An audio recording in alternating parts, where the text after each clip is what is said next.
All right, guys, welcome to season dose of the Champerino experience. I know you guys have been bothering us. You know, I know you guys have been asking from around the world, when are you and Champ gonna be back together? It didn't really work. It didn't really work though. What do you mean together? It doesn't matter. Whatever. What do we do? Yes, whatever. Nobody cares. Anyways, I'm reenacting people that kept just sending me messages over and over again. When are you and Champ gonna play? I really like your podcast. I can listen to it when I'm at work. And then I was like, you know, I understand, but you know, we gotta make it make sense. And now Champ is back at home. You know, only a 3-hour time difference. You know, only a 3-hour time difference this time. It's not a 13-hour. Yeah, time it wasn't difference. 13, but it was 16, brother.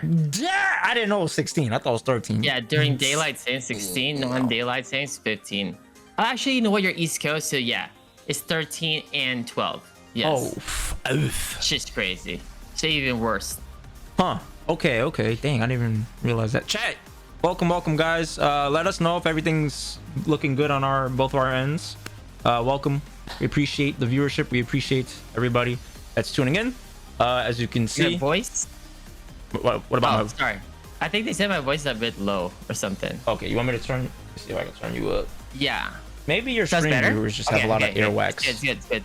Make sure they clean their earwax, bro. That's just... It's fine. Okay. All right, so let's get this show on the road. All right, guys, so we got our topics, as you can see, listed off to my left, in between me and Fchamp. So these are the topics we're gonna be discussing today. Basically just catching up, talking about 2XKO because my brother over there got to play. I'm excited to hear his feedback. You know, I had to go and let him know, like, hey Champ, you want my account? Because I want to see you play some 2XKO, you know what I'm saying? And look at him over there shaking his head. Well, okay, let's talk about this 2XKO stuff. I mean, obviously I was super excited. Look how excited you are. I didn't even get to finish the topics, and Champ is already like, let's talk about it. I'm super excited about it. Listen, we're gonna get there in a second. We're gonna get there in a second. All right. So next, we're gonna then get into CPT 2025 Street Fighter 6 stuff, specifically EVO Japan, and then book of the week, which I have with me, and I'll discuss just a general summary of it. And then we get into Q&As and we can conclude this stream. All right, guys? So, catching up. Champ, where have you been? What's been happening? I mean, I've been in USA for a bit. Mm-hmm. So obviously I was in Asia for a hot second. But then I got back here. Then I've been busy coaching nonstop. Sure, I have work, but I also coach a lot. I coach too much lately, but it's something that I really love doing. So I'll be coaching nonstop, you know. So I always have the game on Street Fighter 6, but I don't really play as much at all, just because I've been coaching a lot. So I've been studying mostly every character, high level, mid level, you know, kind of like that. And yeah, I remember you told me you haven't played. Really you haven't played since like February. 22nd, yeah, yes. Yo, what? Yeah, Joe, that's 2 months today. Yeah, but that's like not really that. I mean, because I said to myself that I'm gonna play it. I'm gonna play Street Fighter again when the new season comes out, right? And I thought after Capcom Cup it was gonna be the season 3 already. But you know, obviously everybody got mixed, so that's why. But then I have to remain true to what I said. Okay. So, but I have the game always on every day, to be honest, except for during the 2XKO beta. Or alpha, whatever you want to call it. Nice. So how is the transition coming back? Because obviously it's completely different culture from your home, right? Coming back to the West Coast. USA is home, so I don't have to transition. It's really home, right? Like I just act the way I am. But I mean, Asia, it's more like it's just the same as well. But people there are more conservative, right? So if I act the way that I am, they tolerate that I'm more loud or I'm not as reserved, kind of like that, right? Because they know that that's my culture kind of way, you know. I'm more vocal. Like I would actually voice out my opinion. Some people would just like a bunch of yes sir, yes ma'am, motherfuckers, right? Like I'm not that. I'm getting like I feel like no, I think that's wrong, fool. No, like if somebody's wrong over in Asia, like in general, it's rude to correct them. But to me, it's like, well, I'm not gonna let you fail, fool. I don't care if I'm wrong or right like that. I don't care about that. I just want it to be right old for everybody. You know what I'm saying? There's no ego there or anything like that. I just don't want you to mess up. And it's kind of like what my friend told me, like, please tell me if I have a booger in my face, right? You know what I'm saying? Don't just like laugh or something like that, you know? Yeah. So you want to just say it, yeah. So does it I'll throw them speak off? Does it throw them off because of that? Like how like you're just so Huh? Does it like throw them off because you're such an open, like, you know, heart on your sleeve type of? Yeah, at the start, yes, but but then you know everybody there's super friendly and super nice, so they I guess in a way they tolerate it or they just get used to it, you know. They're like, hey, you know, like yeah. So it's okay. Okay, so they didn't dampen the fire. You know, you're still gonna pop off when you went into XKO. No, it's not even a pop off part. Oh, but I mean, like for 2XKO, yeah. I don't think it's like that nowadays. I mean, like the thing is, like the pop off part will be good to increase, like I would say the care or the give a fuck for the people because it creates more storyline, right? It's good. Agreed. But yeah, about the start of it, I don't think there should be no pop offs part. Like, it's like, plus also I don't really need to pop off anymore. Like I guess like there's like a little bit of beef, then sure, but like it will be like a celebration, like yes, fuck yeah, I killed you, you fucking bum, kind of like pop off, but never to the person, you know. It's just for the situation, yeah. Not like the legendary who was it? You versus Jay what was that Balrog player's name from 4? Remember the one you stuck your middle finger up in his face? JS Master, yeah. JS Master, that was like 2010 at that 2011, yeah, something like that. Yeah, no, because it was the USA versus Canada. And everybody there was talking shit in the back, and most of the Canadians. And mind you, all the Americans, which are my boys, they're all down the stage by the side. Right. This fucker end up going up the stage behind me, start talking shit. Oh. And so I was really fired up because I really loved that part, you know. Oh, okay. I didn't know that. Damn. Yeah. That's all I saw plus was the middle finger part. Plus, I cooked him too in that tournament. So yeah, and I said like both y'all my bitches, like you know what I mean, like kind of like that. It was really fun. But yeah, and I said like I'm too good for this shit, like you know what I'm saying. I was like talking shit, but back then that was the culture, you know.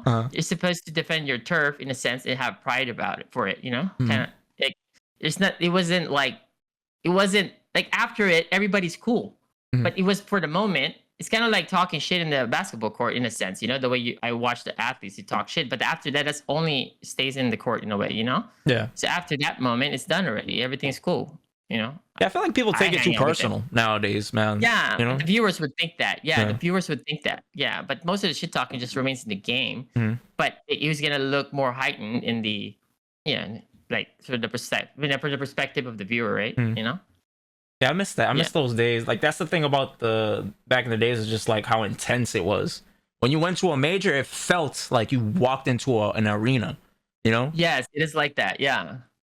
I guess like for the Marvel community, most of the Marvel community, that's normal. Like the Marvel community, the shit talking is like pressing jab. Feel me? Like that's a lot of jabs you press, right? But that's normal. It's like a lot of jabs are being thrown left and right from different directions. But that the community takes that. Like people will talk shit to me, I would talk shit to them. You know, my opponent talks shit to the crowd, to their, you know, the people heckling them. Everybody is just the worst player in the world in the Marvel community, the way they all talk about it. It's just the way it is. But that's part of the culture, you know? Nice. There's not a lot of softies in a way in that one. You know? It's part of the culture in a sense, yeah. But in Street Fighter, that's never been part of the culture. That's why it was such a big deal for the Street Fighter community when somebody was talking shit. And there's nothing wrong with that. It's just like different. It's kind of like a different culture, I guess. It's different. Like it's a different country. Think about it. Different language. It's just the way it is. Yeah. That makes sense. Imagine if Daigo was a Marvel player and he went to let's say Atlanta and final round, or he went to like Yomicon in Chicago, Michigan, right? Imagine the Corn guys I'm so cool with those guys, and they start talking shit to Daigo, and then they got it all recorded. Can you imagine how Twitter would react now? Or Facebook would have reacted, how they disrespected the legend. But that back then, that's so normal. Right. There's nothing wrong about that. Right. You know what I mean? Yeah. Like I kept telling this story. Like I had like so many tournament matches because I'm always the away, right? Because I would travel.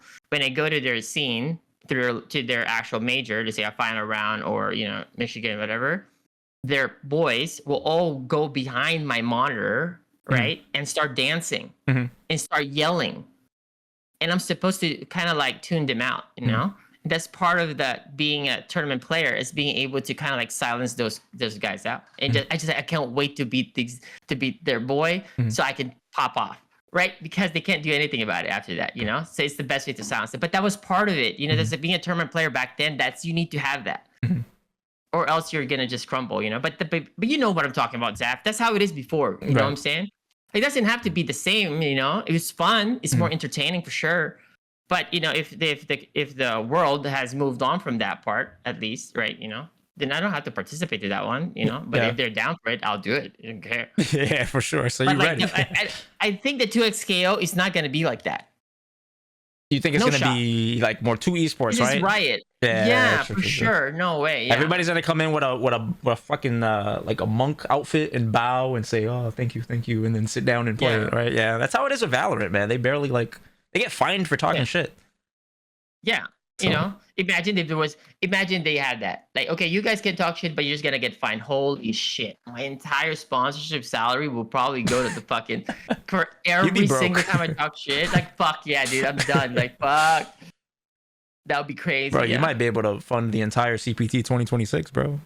That is shit talking. I'm like, because like before I used to talk shit to like the TO, I'm like, brother, your chair sucks. Like, I would say that, your monitor is garbage. Like, I would say that, I will get up. I'm like, I'm such a diva. I would be like, I'm not playing. Like, you want me to say I'm not playing because I don't like the chair.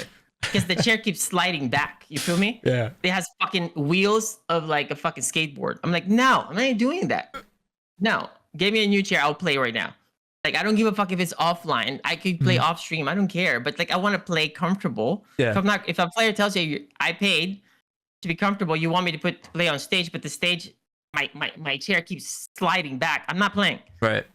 Like, it's like a simple request, But then I'm so happy that the TOs has always granted my wishes, for that one, because like all I want, okay, I'm gonna play. If you want me to play for the whole day, I will play the whole day. Okay, I have no complaints about that. But please, can I please have a table and a chair that's okay that I can play on? I just want to be able to play my best at that time.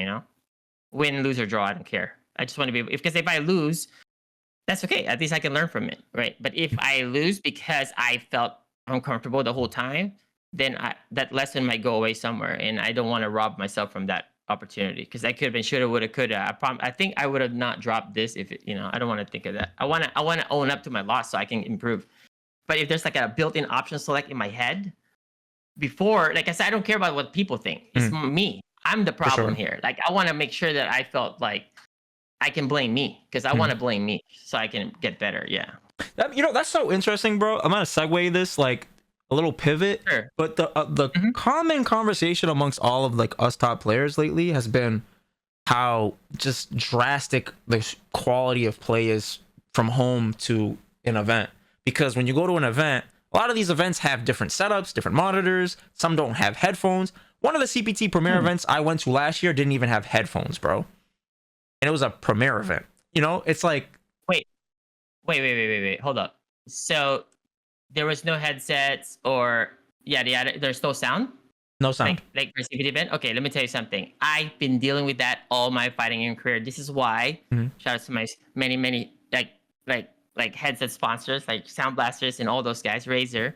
That's why they gave me my actual own. So I bring my own headset with the fucking optical shit that you plug in the back. Nice. So I even have a different converter. If I don't have the optical, I would have the left right. If I don't have the left right, I would get the 3.5 millimeter jack, and I would create a splitter, which I also have a splitter. So my opponent would not feel like I took his audio. You feel me? Yeah. Like it's like that. So that's why I brought my own audio every time, because I want to feel comfortable.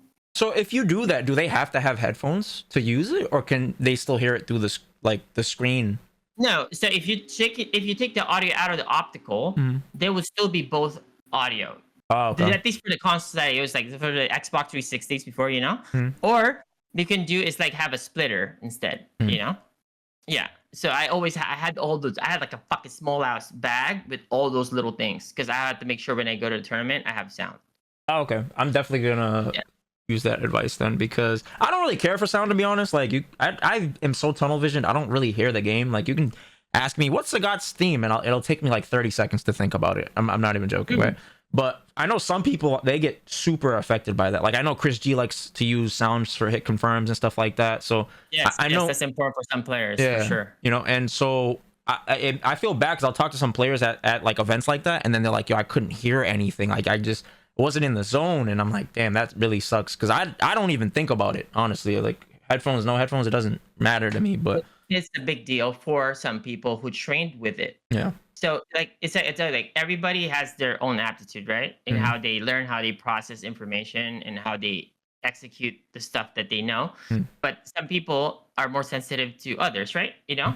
So like if you take away one of their senses, which is hearing, that they would practice all this time to hit confirm something, or help them hit confirm something, or like audio cues on like, oh wow, this, when I hear this, or like say for like Ken, when he does like Jinrai kicks, right? You know, if he does the other one, if he does the medium or the heavy, he does totally different things, right? If Honda does a medium headbutt or a fierce headbutt, it's two different noise he makes.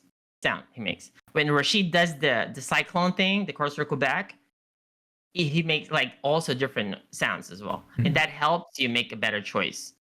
Like consistently. Right. Not for just one choice, but consistently. And that matters for some people. Like, because I know Ray and Neo for Marvel, they don't need audio. They just look at the areas of the screen where when the assist is being called, it just grays out. Okay. I don't look at that because I'm looking at the middle of the screen. But then, so when I hear the audio cue for a Strider or Doom or Virgil or whoever, I would react from it. Wow.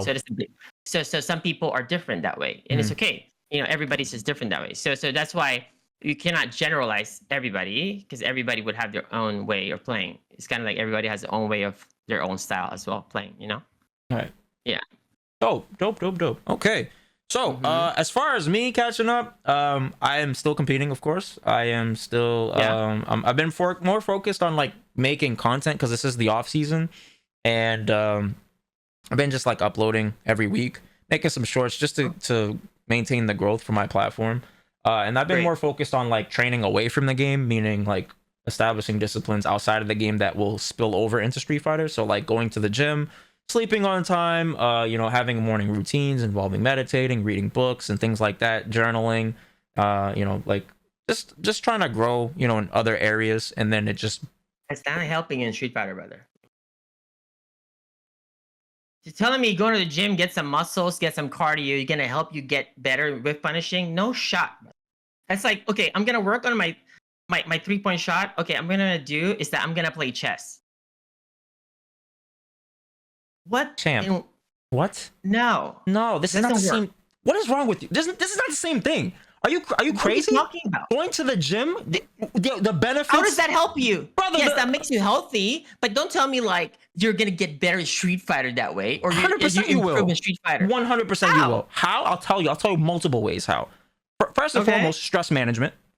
Going to the gym, you're literally putting your nervous system under stress. It doesn't hurt you, but it should. You okay? For instance, let's target one skill. Let's say anti-airing. You're pretty good at it, right? Okay, but let's say you're the worst. The greatest. I'm the okay. But you're the greatest. I can't even pretend. Okay, you're the greatest anti-air player ever in history. Okay, let's just say that. Okay, but now like let's say I'm just gonna go to the gym, read books, sleep in time. Okay, and now let me cut down my actual training by like 60%. Let's say I'm gonna focus on those other areas. Okay, is that reasonable? Okay, is that reasonable? On what particular part of the game are we talking about though? Like, because I'm not gonna keep training the anti-airs. Let's say you're playing 10 hours. Let's say you just have 10 hours of playing. Let's cut that down. Now you only have 4 hours to play per week. Okay. Because the other 6 hours, we're sleeping earlier. We're like, you know, we're working out. We're reading books. Okay. So do you think your anti-air that you need to get better at, do you think it's gonna get worse or gonna get better? It depends. Answer that first. Depends. What is it depends? No, it depends. It depends on how you master the rest. The rest is just as, if not more important than the work. Because how you can't make those synaptic connections in your brain without rest. That's how you get stronger. I agree. but what you're saying, like, so now you said you're focusing mostly on those other areas now. Focusing, you use word focusing on those other areas. Yeah, because you ever heard of that means you're taking away other time. You're taking away the time that you have to do the things that you need to work on. Correct? Okay. So I understand. Okay, for instance, we could keep the same training that you're doing. Let's say you have 10 hours, but then now out of that 10 hours, right? Like you create a separate time for you to work out, read books, and sleep early. Yes, that for sure makes sense. But you say, wait, now you do more of the others and less of the stuff that you need to work on. Shit doesn't make sense, brother. Come on. Okay. Come on. Okay. I understand what you're saying. I understand what you're saying. You're saying like taking away from it. Okay, I understand. Yes. Okay, I understand what you're saying. If you Maybe add my wording, something to it. maybe my wording wasn't the Add to greatest. it, yes, that makes sense. Yeah. Okay, maybe you my add wording to it, wasn't the makes greatest. Yeah. Okay. That's And my I fault. apologize if I didn't understand what you said. No, it's my apologies because I didn't say it. I didn't convey it properly. So I'm saying, like, I don't reduce it in a manner where my quantity, it's my quality is getting stronger. Quantity is not exactly the same, but it's reduced slightly, but the quality is better because the discipline, the focus, the deep work that I'm tapping into, I'm focused for way longer now. So I'm actually getting more meaningful practice. You know what I'm saying? Less distractions. I'm less fatigued. I can get more reps, quality reps, play with more endurance. You know what I'm saying? That's why it's benefiting me. And when I play, yes, it's just help. yeah, that can help 100%. for sure. Everybody is like Can or will? in a sense. You say can, like you still on the fence. I mean, like, Will. okay. Say will.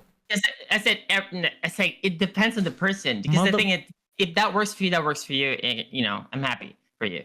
But then I'm not against it too because I need me, for instance, like I can't eat before a tournament, right? Or like eat a lot, for instance, right? Like I have to do that, and I have to drink like a lot of water or like and a lot of caffeine to function in in an actual 10-hour tournament, right? You know, so that's like part of my fix, for instance, right?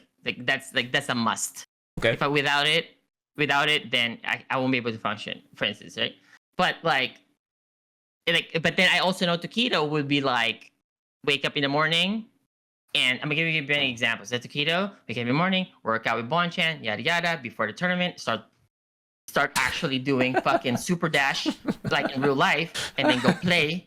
And then, you know, get hit by Abigail and somehow lost, right? Okay, cool. But then somehow wins too. So it's okay. So I see results. But then sometimes I see Samurai doing meditation and then get, you know, KO. So I want to see the other side of it too. So I mean, it could be a very big placebo. I think it's what you said. People, but it can only help you if that makes you feel it's helping you get better at the other area. Then yeah, do more power to you, man. Yeah, I agree. It's subjective. Like we're not gonna train the same, right? And the things aren't gonna benefit me aren't gonna benefit you, and vice versa. So I totally agree with that. But I do think there are fundamental things with humans though that will benefit you, like sleeping well, right? 100%. That's for sure. That's free. That's free. Yes. Movement, very important. Getting blood flowing, I think that's very important. Being sedentary is just not ideal for brain 100%. flow, right? But yeah, I totally agree. It's just like, I guess what I meant to say was just like any sort of thing that will just strengthen that physiology of yours and make that mind muscle connection better, so it can help you in the game without sacrificing per se the quantity of hours you put in. I think that is a great benefit. So I agree with you 100%. Yeah, anything you add is just better as long as you don't take away from what you're doing. So because that's like you doing an entire lifestyle change in a sense, or like improving your lifestyle in a sense to affect your passion, basically, right? So like there's even people like see like many people that's like just so different in the way okay, let's just, I don't want to talk about others. I don't want to. You got somebody that eats Twinkies, huh? But me, for instance, like if I don't want to take naps if my tournament, let's say, you know, like you've been to those 8 a.m. or 9 a.m. pools. Okay. But then if you somehow get out or qualify, you have to play again at like 3 or 4, right? Or sometimes let's say like you end up being it's like EVO. For instance, EVO, you play all the way until 10 p.m., but then you gotta play again for like your other game. Let's say a Marvel at like 9, for instance, right?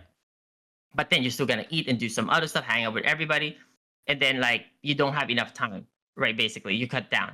I would not sleep there because if I sleep, my brain would like I have to wake myself up again because I usually have to be up 4 hours before my shit, so my brain is awake. What? Like so, yeah. Because if I'm not, if I'm still sleepy, 4 So hours when you won before, EVO, you didn't sleep? No, I'm talking about the pools. Okay. I don't sleep in the pool. Like before the pools, if I have a morning pools, and then I'm like, okay, so if I have a morning pools at 9, but then I'm gonna go hang around with everybody and then go eat whatever, prepare, warm up. If I sleep, I have to wake up in 4 hours. Fuck that. I don't need 4 hours sleep. I'll just be awake because my pool's gonna be breeze anyways. So I'm just gonna tough it up. That makes sense, but you're still a crazy motherfucker though. But like I'm telling you, everybody's different. But I know other motherfuckers are even crazier too. How crazy are we talking? Because you're at the top of the mountain right now. Yeah, for sure. But then like, see, I like to be like pure, like super focused and just like water, fruits, like cold shower, kind of like that kind of person, you know? Yeah. But then I know some motherfuckers who's like with Snoop Dogg, brother, high in the fucking skies. Like 24/7. It's like, I don't even know how this motherfucker can play, but this cat is sick. You know, kind of like Cockroach, you know? Yeah. Like Cockroach, you see Cockroach, that motherfucker is the best, brother. Like, you see that cat? But like that dude functions differently. We know when he got the purple juice, bro, you ain't fucking with that JP with the purple juice. When Cockroach got the purple juice, wait, what the hell's the purple juice? Whatever that JP smoking. I thought he was drinking lean. You see his eyes? I don't know what the fuck it is. Whatever it is. But that just turns him into a Super Saiyan. I thought he was so I'm just saying, like, see, everybody's different. I thought you were saying that Cockroach was a drill rapper, bro. I was like, what? Okay. Anyways, so, all right, next topic. 2XKO. Ryan, everybody wants to know. What are your thoughts? Your thoughts are probably like everybody on planet Earth wants to hear what you have to say about this game. Okay, so let's talk about this. So that's my very first time playing 2XKO. Absolutely. Like, I did not want to watch any videos. I did not want to participate in any, like, I did not play a single game. I put that on my mom, my grandma, everybody. Nothing. I never Wow. Never give a fuck. Yeah, because I did not want to torture myself of having more information in my head, and now I won't be able to sleep because it keeps trying to fucking problem solve situations over and over again for no reason, autopilot like that. So I want to stay away from the game as much as I can, so I don't go crazy. But anyways, I finally played it, and I was really, really happy and excited because it felt really good. So. But the way I judge a game is that I compare it to games that were during their beta phases or during when those games were not yet released. Okay. I compare 2XKO to that. I don't compare 2XKO to a game that's already out. Comparing them to a game that's been out and then they're like on their 6th or 7th or 5th season when it's fully refined, it was unfair, right? It's kind of like when Street Fighter 6 first came out. Everybody's comparing it to the last season of Street Fighter 5. Street Fighter 5. It's not fair. Right. Compared to the first season of 4, compared to the first season of 5, when I tell you it's the best Street Fighter for sure because it's the most complete one, right? Most functioning one, right? So that's how I compare fighting games in general. Okay, but okay, let's just say if I fast forward this, how much do I like? What do I think about the game? I think the game has a lot of potential. I think it's great. I think a lot of people are complaining about time overs. Like, I hear that all the time. There's, like, time overs. Like, not a lot of characters. It's like, well, it's free to play, motherfuckers. They're going to have to make money on some other areas, so they're going to charge your characters along the way, right? You know? Right. That's what 10 characters. So if you worry about time overs, I promise you, the last thing you got to worry about are time overs when you play versus games. Once things gets fully optimized. Yeah, true. You don't get a lot of chances like that. People are like, oh, defense is too strong, brother. I've heard that shit. Brother, in Marvel 3, you have all those defense and some. That shit did not work. People still got mixed. You understand? It doesn't matter. Like, but people are already complaining the game's not even out yet. Yeah. This is coming from a guy like who actually played all those fucking games. Okay, when I tell you offense will prevail when it comes to those. Defense would matter a little bit, right? When it comes to, but like offense, how optimized offense is, would dictate like a lot. Sure, right now it's easy to just roll out and do some other shit, but dude, trust me, there's gonna be some fucking guaranteed nonsense with that one. So yeah, So, and then also the balance of the game, you shouldn't be talking about balance because the game's not even out yet. We don't even know that's the final. I mean, we know for sure that's not the final product, you know? Right. So I'm really excited for the game for sure. I think it's a lot of potential. And I even like listened to that interview from Rufo Monger, interviewed the product manager, whatever, and I said that it's going to be a live service game that's going to be out that they're going to be supporting for 10 years, you know? Wow. And again, yeah. So it's actually really good to hear that. So, you know, and also if you're a Street Fighter fanatic, right? I said this a few times when I was streaming and you like Street Fighter, it's okay that you don't like that game because you're just part of the demographic. That's like, because they did this for EVO, okay? For EVO, how many people enter Street Fighter? How many people enter Marvel? Then they check how many people are registered for both. Okay, the one that does crossover. It's only 5% of the overall entrance. Okay, so games that are like fast paced with the super jumps and super dashes, whatever, versus games that are mostly grounded, it's okay. They target a certain demographic. So if you're a Street Fighter player and you don't like 2X that's fine. You're not the demographic for that. Right. But if you happen to like it, then you're part of that 5%. Just like it's simple. Like it's like that. Like it's just like new Tekken comes out, right? That doesn't affect us. We're happy for it, but like it doesn't concern you because you're not probably interested. But I'm sure there will be some few Street Fighter players out there or fighting game players out there that would like Tekken also, right? But that's a few percentage. Okay, it's like the people who likes Blaze Blue, like Guilty Gear, and those other games would have some interest to 2XKO.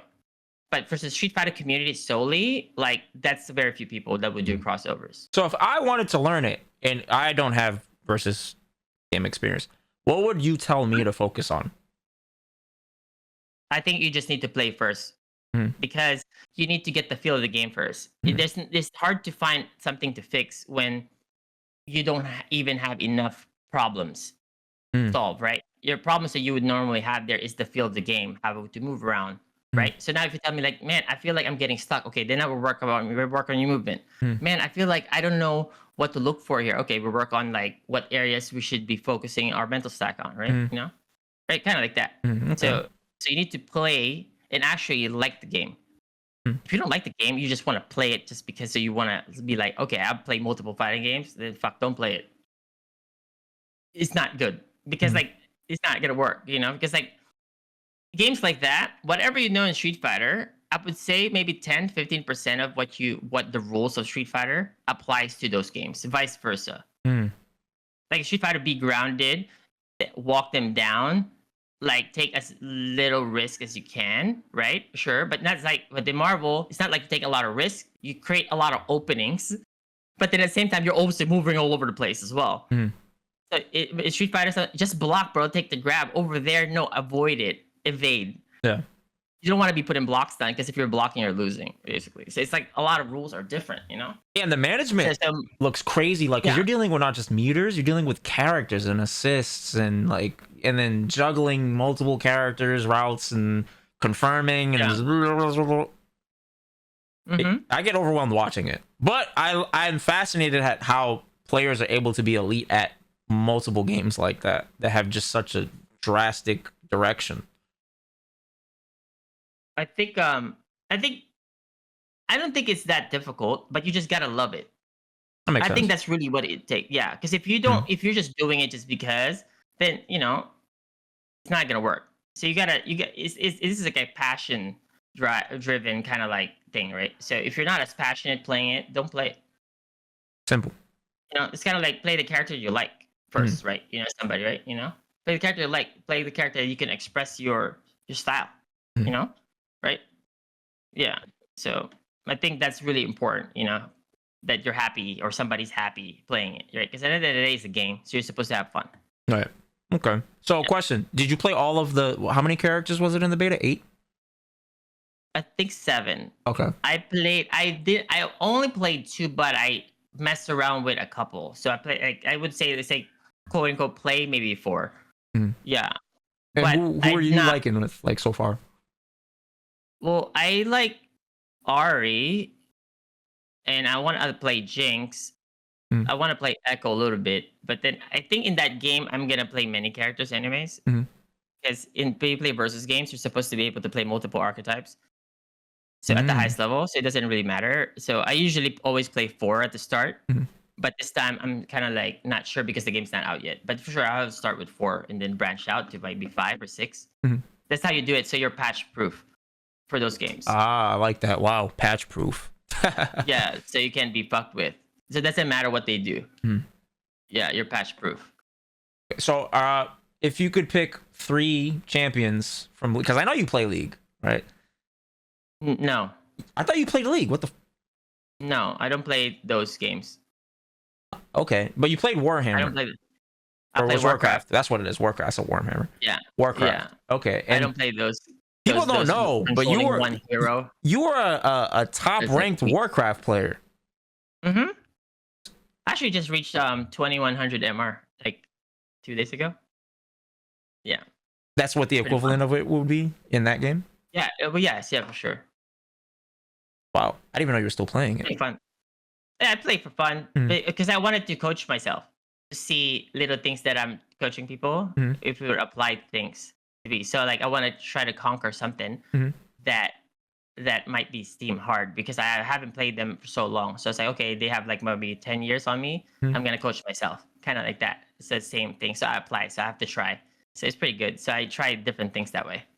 Oh, okay. Yeah, because I was gonna ask you to see what character or champions rather you wanted to see in the game, but you have no idea about that universe. Which one? League of Legends. I have an idea, but I don't play MOBAs because RTS superior for me. Because y'all came from RTS. You were like custom map from RTS. That's a Dota happened. You know, it came from Warcraft 3. Oh, okay. You control one unit. We control everything. So it's like, yeah, but we thought before it didn't take any skill. But then now, the way it progressed, it actually takes so much skill as well, you know? But yeah, people that like play really solely RTS, they rarely play MOBAs, but they could dab around with it, but that's not necessarily their, yeah. So Warcraft, okay, that's one of them. Is Command and Conquer a RTS? Is that one? Yes, it is an RTS, a real-time strategy. Okay, and StarCraft, right? StarCraft is another one? StarCraft, yes. I played Red Alert 2, I played Eurus Revenge, I played StarCraft Brood War. I didn't play StarCraft 2, though, because it's during Marvel vs. Capcom and Street Fighter 4 era. And then I stopped Warcraft 3 around 2008, right? And then I came back just to play here and there, like, you know, if I'm taking a break from fighting games for a week or so, yeah. Okay. So then back to the question, since you do know enough about, I guess, the game. So what League of Legends champions would you like to see in the game? Oh, I don't know any lores or names of characters. I don't care that's about what I was asking. Street Fighter. Yeah, don't care. Oh, okay. Anybody that looks cool that you're like, oh, it looks cool and nothing? Yeah, I don't know. Okay. Yeah, I don't care about them as much. I care about the style that they would like play or archetype they will play, and that's the one that I would like, not the like aesthetics of the character. Yeah. Okay. All right. Makes sense. All right. So let's shift on to the next topic. Let's talk about Street Fighter 6 CPT 2025, champ. So we've concluded the epic. What do you mean? Yay. What's so yay about this? That's fun. That's fun. Is it? Okay. Okay. We'll see. So we've concluded the 2024 season. Kakeru wins the $1 million grand prize. His wife tells him, I'm going to make you sleep on the couch if you don't play JP, and it works out. And then now we go into season 3, but there are some changes. So now they have a point system. Top 6 accumulated basically qualifies for Capcom Cup this year. There's going to be like a point system through the events and yada, yada, yada. Still going to be World Warriors. Some super regions got kind of shifted around. So that like, you know, and stuff like that. Do you have any thoughts, opinions, regarding the CPT 2025 qualification process? Yes. Yeah, I think it's garbage. Whoa, it's garbage for sure. Every pro knows that, but that's like they have to participate to it or just cooperate, right? Because they don't want to lose their spot. But like the fact that, think about this, you know how difficult Japan is and how difficult NA East is, right? Like they should have more spots. I'm West, right? For instance, like, but I'm not saying like West, but East for sure is by far more difficult, right? Because you have Punk, Menadu, Idom, just to name the top, right? And like everybody, right? You know what I'm saying? That's rough, right? That's a very tough region, right? But then, like, if you think about Japan, Japan not having, like, didn't have that much spots, you know? Yeah. Like, yeah. But then you also don't want to remove the World Warrior part because you want that for the people. But then I think they made some changes where now there's a little bit of point system, which I like. You know, I think that's great. I think that somebody winning, let me see. I think the EWC. I think if you win EVO Japan, qualify, but only for top 2. I think EVO Japan winner. But then the last chance qualifier has 10 spots, brother. I'm like, in the actual venue, like, you know, the week before the tournament. I'm like, how the fuck does that happen? Right. But that's EWC. But like in general, but I think the CPT changes. I think they made it better, but I don't like that. Okay, I don't like the region locking thing. Oh, with the I points. think every premiere, it should be open for everybody. I think only World Warrior should be region locked. Because you know what would happen if every region is just open for every premiere, right? Every premiere in every region is it for people can just grab points from, right? Let's say it's kind of like before. But then every World Warrior is only for that region. For instance, the pros would not play on the World Warrior anymore, and that will just go directly to the people that is not sponsored or the up and comers, which is actually what it should be. Because the pros would travel, right? Yeah. And if they're really, really good, they would just qualify from just points for going to all over the place. Yeah, true. Yeah. So I think that's better. And then I think they should bring the last chance qualifiers back. I miss that so much, bro. Well, how you fucking ruined the last chance qualifiers? That brother? shit That's is like the most bullshit. hype. That What literally the was fuck are more we hype. doing? Yo, brother, that was more hype than the actual Capcom Cup last year. What are we doing? You know what I'm saying? That's the hype on that. That creates a story, you know? Makes zero sense. And it was just the event itself. It felt so disjointed. I don't know if you heard about it, but like, it felt so like I don't even know how to describe it compared to LCQs in years past, where it felt like you were a part of the event. LCQ last year, like, you could just tell they didn't care about it, man. The rooms were separated. Like, you couldn't go back there unless you were playing in the pool, and then everybody's just like kind of bunched up watching on a screen. As an afterthought. Yeah, it just felt like they were like, oh, here's your shillings, and they just, you know, like. Yeah, it's an afterthought. Well, So, you know, I not mean, surprised. Capcom has done a great job though about like the entire like supporting the game. You know, right? That's a lot of money being put in the game, right? Which is good, right? Right. Like I think like the only thing I can say about Capcom not doing well is that the lack of communication, like the delays of fucking what's supposed to be released, right? Like the season 3, what the fuck? Where is that? Costumes? I mean, where's the costumes? Like, remember in Street Fighter 5, we had like what? How many Chun-Li costumes do we have, brother? Is it 30? Bro, was it 30 enough to say? I think it's more than 20, right? For sure. I think it's You know like what I mean, definitely like around like the 20s. I don't know how high, but it's a lot. That's insane, brother. Yeah. But mind you, Dhalsim only had one costume. But like I'm saying, like Chun-Li had 20 plus because Chun-Li be selling things. You know what I mean? True. So like, so that made sense. But if you used to have a Halloween, like whatever theme, you know, costumes, like Christmas whatever. Yeah. We don't even have that, brother. It's been 2 years now. We still don't have the Christmas theme, but they tried to pull off some fucking Teenage Mutant Ninja Turtles though for $15. Remember that? And the Battle Hub shit. I'm like, who the fuck gonna pay for that shit? That's a part of the game that doesn't exist to me. I'm not gonna lie to you. Like the Avatar stuff, I'm just so like annoyed with the DLCs. I just ignore it. Yeah, I don't like that shit. Like I think they should just okay. I don't know what's happening, like why everything is delayed. Okay, because like they did mention that it does take them 2 years to like work on a character, right? Like, what? But it doesn't mean like they said that the development of a character it takes them 2 years. So basically, everything was they already know who they're gonna release. Champ, that's cap, bro. Like, Champ, 2 weeks, 2 years, 2 years. There's no way it takes 2 years to work. Did you watch the development? Did you watch the detail? how well they make a character. Yeah, about pigs it's fly, bro. I actually, Pigs fly. The yeah, sky is orange. but say it takes 2 years, but doesn't mean they're only working on one character. They're probably working on 10 characters, but it takes 2 years, right? Yeah, okay, so, but that wording is not. They should have changed the wording on that then. Yes, You know, for like sure. yeah, because that's come on. There's no way. I've heard things like it's hard to develop because of the textures in the RE engine, stuff like that. It's like a little trickier or whatever the fuck. But they got so much money, man. Capcom they're eating well, man. There's no way.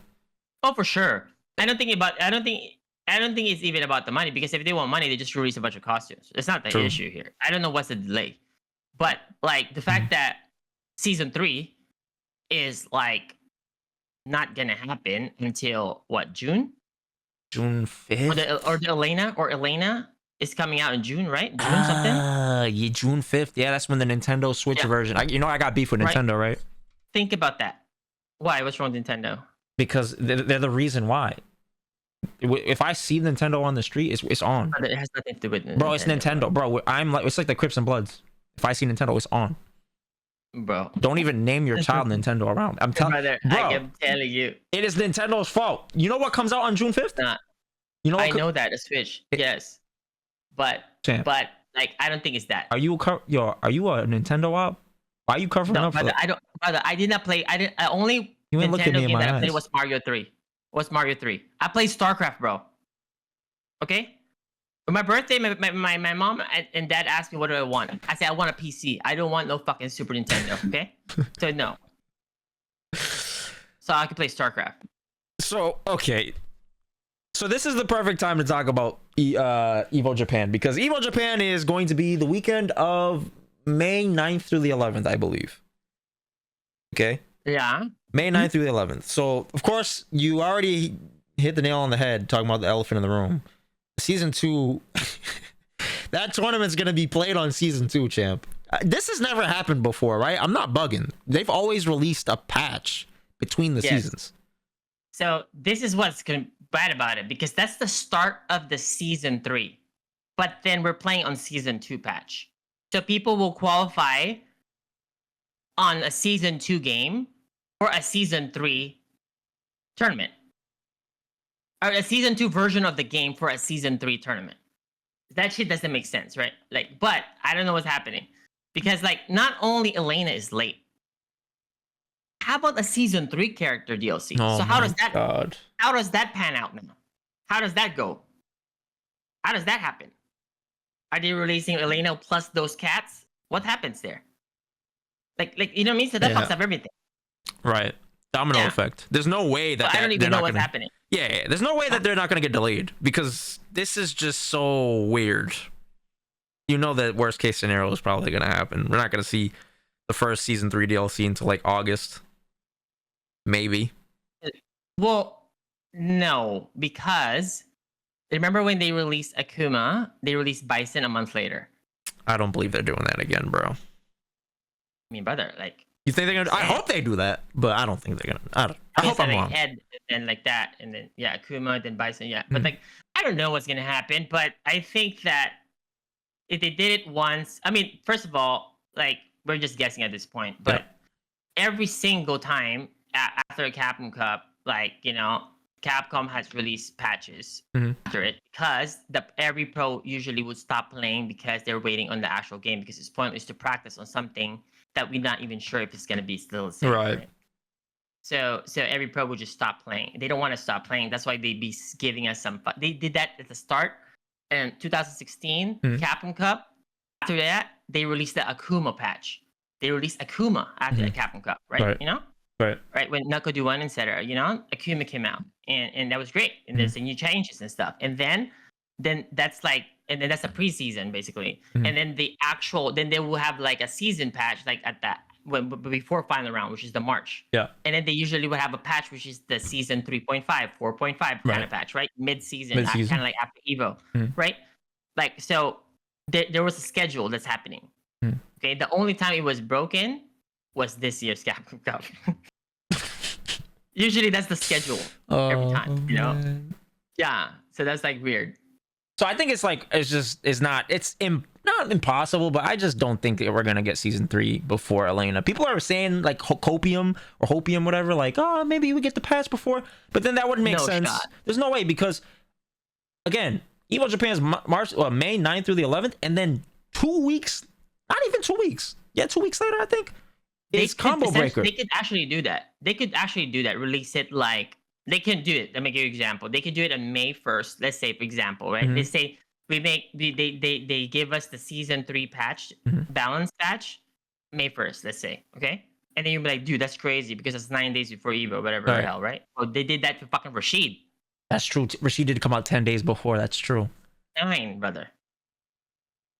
Right? So I'm saying there's like, that's not new. They've done that bullshit. Right. Mind you, before that, there was a precedent where like you're supposed to have, the character needs to be out for 2 weeks. Yeah, I remember that. For it to be tournament eligible for CPT, right? No, they changed that rule on the fly, brother. Wow.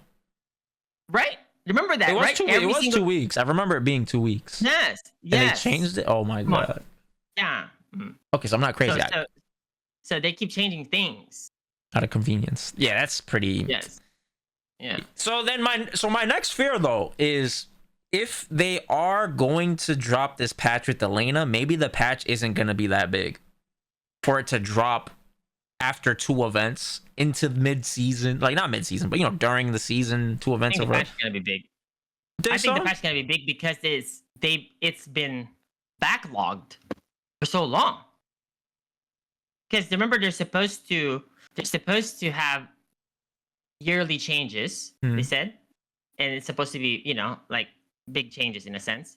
But then they also said that from here on out, they're gonna do frequent patches, right? Remember that? Remember? Yep. Okay. So we didn't get any of those so far. So it's safe to assume that we're gonna get a big one, right? I think if you have to bet that on Vegas, that's more likely. I don't know. We'll see. All right. Yeah. So, yeah, hopefully. Okay, so last question. 4 characters you want to see season 3. Well, I know what's gonna happen. I know they're gonna have Sagat. That season. That's for sure. Like, you can take that to the bank. You can take that to the bank. That's for sure. That's for sure. I don't think they will pick Vega over Sagat. So I think Sagat for sure. So this is my prediction, okay? I know Sagat for sure. Okay. But I think the next character in the 4, they say they only have 4, it's gonna be 1 grappler because we haven't had a grappler DLC yet. With a command grab, basically. Yeah. So we can have Sagat, we can have a grappler, and I don't know who the fucking 2 other characters. Maybe a fucking Power Ranger. Who knows? But at least I know. I mean, to be fair, they're gonna have Sagat for sure. They're gonna have a grappler, and they're gonna have 1 from Metro City.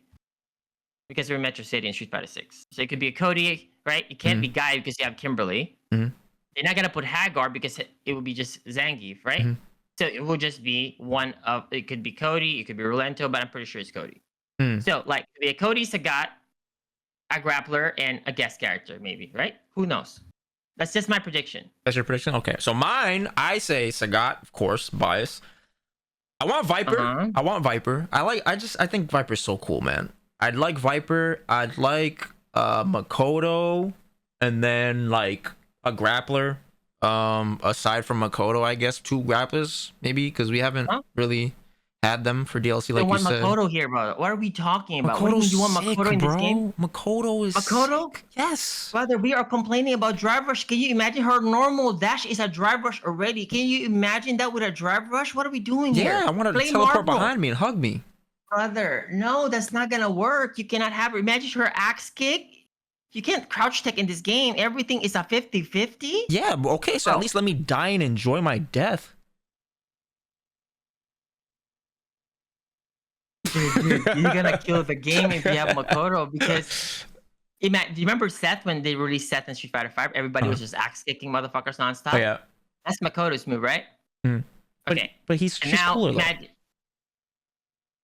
she's that doesn't mean the character is gonna be good for the game. So, if you put Street Fighter 4 Makoto in this game, the game is done.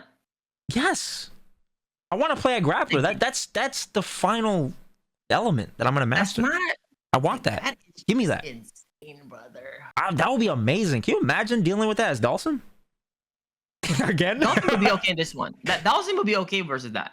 You think Because so? there's no focus attack. Oh yeah, true. Oh my god, yo, that shit was stressful watching you play that shit. There's no focus attack in this one. So usually, but they don't worry about the Dawson. I'm talking about the other characters.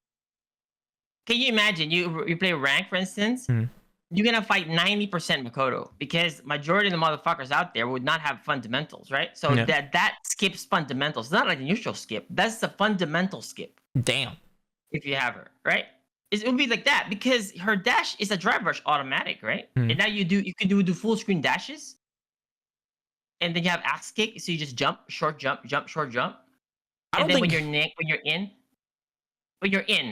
next to your opponent, you just do fierce, whatever. DRC into guess into problems. But imagine the mind games. Drive rush into regular dash.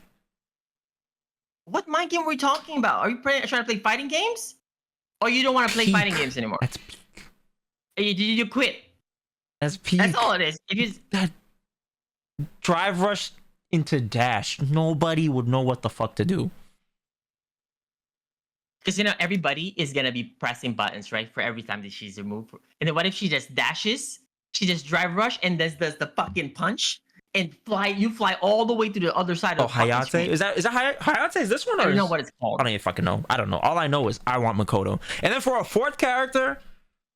Yeah, I said a grappler or some shit, right? But like if not another grappler... That's a hybrid grappler. That's a hybrid grappler, though. Yeah, so like a pure grappler, I guess like an Alex. I don't want Hugo. Hugo is annoying. Yeah, I don't want Hugo. I don't want Hugo. I think they should have... I do not want Alex also. But if they're going to have another grappler, they should just put Birdie. Oh, that would be fire. That would actually be fire. I think Birdie would be cool in this version. Oh, Birdie would be so sick in this game. Yeah. And that would be good for Mena too, so... I would 100% play that character. I like that character a lot. He's like an overweight Fei Long. Very like... You don't agree? He's like Fei Long with a caloric surplus. You don't agree? Yeah, but your walk speed is not as fast as Fei Long. Yeah, but I'm saying like he has like the control. Same control. And then he has like his version of Rekka is like stand strong into headbutt. Yeah, that's corner true. carry. Yeah, you could play him like Fei. Actually, that's true. Yeah, I can see that for sure. Yeah. but you don't. But Fei Long would not have armor tips though compared to Birdie. True. And Birdie would be having the banana in the can. That's a neutral skip too. Yeah, that's true. And then he has the dolphin dive. Remember how fucking unblockable that was in 8 frames of Lilac, bro? That shit was... 8 frames of Lilac, yeah. Dude, we've dealt with so much already in fighting games, bro. Yeah, that's why I can never, ever compare Street Fighter V to this game. Because this game is leaps and bounds ahead of that game. The first 2 seasons. Yo, the 8 frames wasn't fixed until Season 3, right? It was slightly fixed, so they made it like... It was never 8 frames, okay? It was 7.6 frames of lag. Whoopi Goldberg is fucking 0.4. Okay? Yeah, and then they made it better, but then it was still like 6.8 or something. Okay. But it was still very laggy. So the only time it got really, really better when like around like Season 4, when like the hit confirm started like becoming more prevalent to every character. Not just like the characters with like a 17 frame cancel window or 19 frame cancel window, because before that was the difference, right? The Cammy would be like Cammy is like 15 cancel window, and then like I believe Karen was like 17, so that's why it's easier to hit confirm Tenko, for instance, right? But like you have to be Pug, of course, but like I'm saying, like and then the more they lowered the input lag, the more the meta shifted towards hit confirming normals into specials. That's why the meta shifted because of it. Like how Seth would hit confirm 2 MP into fucking spin kick, right? Do this like that, And that was the meta. That was the shift, but it was an accidental meta shift because like that's the product of the input reduction, right? It's like, for instance, if you reduce the input lag of this game by 2 frames or a frame, everything would change already. Because this game has 3.5 frames of lag only? Nah, I heard it's higher than that, bro. I heard it's like 4. It's 3.5. That's what I heard. But, okay. okay. Let's just say it's 4. Okay, let's Mm. entertain your thought. Street Fighter 4 was 5 frames, Mm. right? Right, like or 4.5, something like that. Mm. So this is still less or even, right? Okay, but imagine you made it like Street Fighter 5 at the end when it was only 2 frames or 1.6, something like that. Okay, so imagine you lower the frames of here. Like now, check-in drivers is easier, and also hit confirming like some 2 MKs will be easier. So you can hit confirm the standing light kicks also into cancels. Like, can you imagine the meta how it would shift Is it so much? true that they purposely don't like reduce it because of rollback? Because it helps with rollback? Is that true? Yes, because you're gonna remove the buffer window of the signal to go back and forth, right? So, but it's perfect. It's not the game is like laggy. No, Mm. it's like because if you reduce it, then you would have less like like play basically. That's what makes the online good because we have that buffer of that extra frame or two. True, Yeah, true. for the Okay. rollback to kind of like make sense. Okay, that makes sense. Alrighty. It was like not even. It wasn't like basically Zaf just sent me like this. We talk about these things. I'm sure that's like legit, like no cap. Maybe like 20 minutes before we went live. Yeah, we just been And freestyling, then, yeah, for sure. literally. But then again, we're part of the FGC, so it's not like we're talking about stuff that we don't know what we're talking about too. It's like so it's okay. Champ, I'm gonna segue into my book of the week. Is that cool? Am I good? Yeah, dude. Okay, I just want to. I don't want to interrupt your chat stuff. Go. All right. That's gonna help your footsies. This motherfucker, bro. Just kidding. I'm kidding. Okay. So my book of the week, guys, is Limitless by Jim Quick. All right, it's a pretty good book.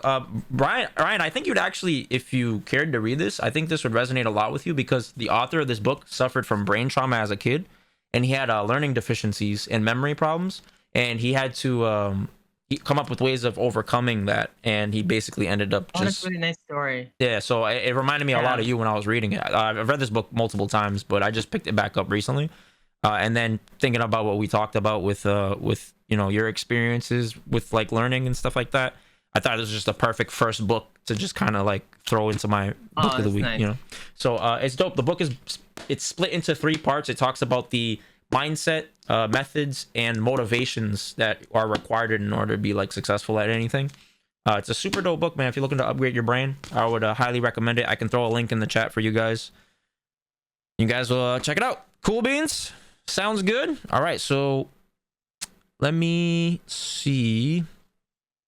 All right, and so I got Q&As, Mr. Ryan, and then we can conclude after this. Sure. Alrighty.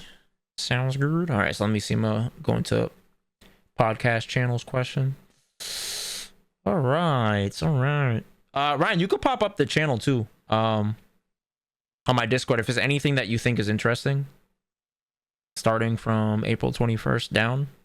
I'm part of your Discord, right? I mean, Yeah. you know how like there's like 50 million servers. So it's like I apologize that I can't find them right now. Okay, here you go. Fighter Academy. Cool. All right. So which one? Which area? Podcast questions. Okay. What's the question? Anything that you think is interesting. I think we answered a bunch of them. Yeah. So just start at the one where from yesterday after what I posted, which is the Q&A channel is open. Okay. I Let's should probably see. delete these afterwards, but. Oh, that's a pretty good question. If you don't have a lot of time to play, what are the main things to focus on when you do play to continuously improve and reach the top? Okay, like there's like many ways to answer this. You gotta first set some goals, realistic ones. Because if you don't have a lot of time to put into something that you really want to get good at, then you have to set some goals, right? So the top, when you said reach the top, that's from your like whatever you set that that can be like you want to beat Punk, for instance, right? That's not realistic, for instance, right? So you're gonna have some realistic, you're gonna have some like short-term goals or long-term goals first, and then like try to basically reach your short-term goal first, and then and so on. But yeah, you can just number one there I think is like setting some realistic goals first, like the one you feel that you could reach. For instance, like if you're like a 1500 MR, you want to reach like 1600, right? Like consistently. Like not like just reach it once and then lose it and then right, never get it again, right? Like being able to like stay with like 16 and plus, and then your long term would be like you're 18, and then to work on things that if you really want to improve on, then work on the things that's what's hitting you the most. I think that's like the most simplifying part. But if you're like in that range of MR, then get better at like not jumping too much, maybe like not maybe for sure don't jump too much and anti-air more, because that's in that MR range people are doing those things. Yeah, I think that's like really simple in a sense. So I'm gonna piggyback on what you said about the mistakes one. I tell people to simplify the mistakes thing, you just ask yourself what hit you, where did it hit you, and when did it hit you. So what hit you, what tool, right? What move, what special, what normal, whatever, and then where is like the spacing, positioning. Were you closer to the corner? Was it mid screen? Like what is it in your behavior that's causing you to get hit, right? A type of movement, whatever. And then when, it's like after what transpired. Was it after a throw tech? Yeah, was it, that's a good one. Yeah, that's a good one. So like identifying those pockets, I think helps you with recalling things, so that when it does happen again in a match, it's a lot easier for you to be like, I recognize the situation. Let me replace it with a better solution. Yeah, that's a great answer for sure. Yeah. Okay. But just be easy on yourself, because if you only have like what say 10 hours to play, then like you want to simplify like figuring out exactly what's hitting you, right? So you can just pinpoint that in a sense, like, oh yeah, I'm jumping too much, or I'm jumping too much after blocking one fireball. Maybe I should not jump, too much after that. Maybe I should just parry here. Maybe I should just wait. Maybe I should walk forward more, So you just do anything that's hitting you more. It doesn't mean you should remove it. You don't remove it. You just add more options to it. Nice. Yeah, because like if you tell me like you never jump, that's not good, right? You're supposed to jump sometimes, but like jumping with walking in, jumping and like walking in, or like waiting, or drive rushing instead, or throwing out our own fireball, or just waiting, right? There's many options you could do, but some people will get stuck in that one similar action from after end of a scenario over and over again, and then wondering why they keep losing. Yeah.